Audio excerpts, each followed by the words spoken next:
picture very soon. Yeah, a little cloudy, Yeah. a little raindrops, but some people got quite a bit of rain today. Yeah, look at that. We actually did lunch together today. We got to get a shout out, don't we? Yes, they're expecting it. Penn Station. So we went to Penn Station today. Andrew, it was awesome. And Jose and Haley took care of us. Yes. I love the fries. The fries. The Philly cheesesteak. That's what we got. Nice. They were fire.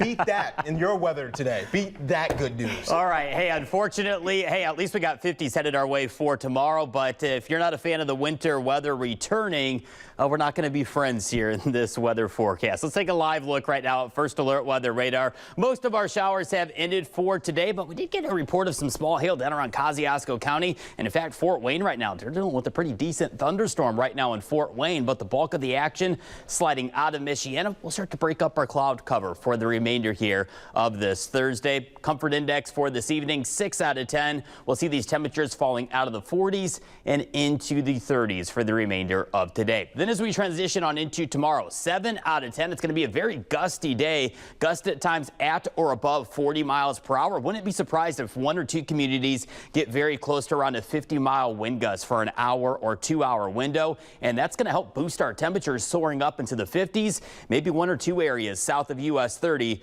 soaring up to around 60 degrees. But I do just want to rehash out these questions in regarding Friday's wind gust. I don't think it's going to be strong enough to cause widespread power outages and tree damage, but that doesn't mean there could be an isolated tree damage or an isolated power outage caused by maybe one of those trees that are hollowed out or again are on their way out. So that's something we're going to first alert to, but no widespread impacts expected with our gusty wind for our Friday. But if it's your day for the garbage can, you're going to be searching for that when you come home from work and school for tomorrow.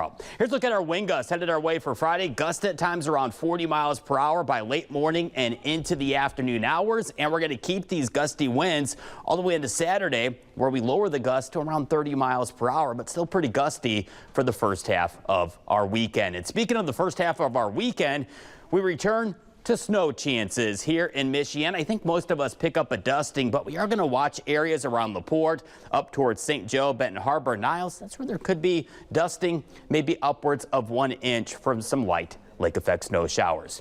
Timing this out hour by hour with First Alert Weather Feeder Check. Here's the break in the clouds headed our way overnight. We'll kickstart Friday with a mix of sun and clouds. Temperatures below freezing, becoming very gusty for the afternoon. And then we'll first alert ahead to temperatures by 4 p.m. Friday, very mild into the 50s for most of the area outside of northern Berrien County with that southwest wind coming off of Lake Michigan. And then check out Future Track for the first part of the weekend. Saturday morning, look at these blue streamers showing on up. Some scattered light lake effect snow showers and flurries. I don't think it's going to cause too much in the way of impacts for our Saturday, at least on the roadways, but we are going to watch out for a few pockets of some low visibility and maybe a few isolated slick spots, especially across portions of southwestern Michigan. And then we'll drop these lake effect snow showers for Saturday afternoon, but we trade that in for the wind chills. Look at these wind chills headed our way for the first half of the weekend. It'll feel like the teens and single digits for Saturday afternoon, and then we start to climb out of this freeze as we head on into the first full week of March. We'll check out an update to our First Alert 10-day forecast in about 6 minutes. Andrew, thank you. New details.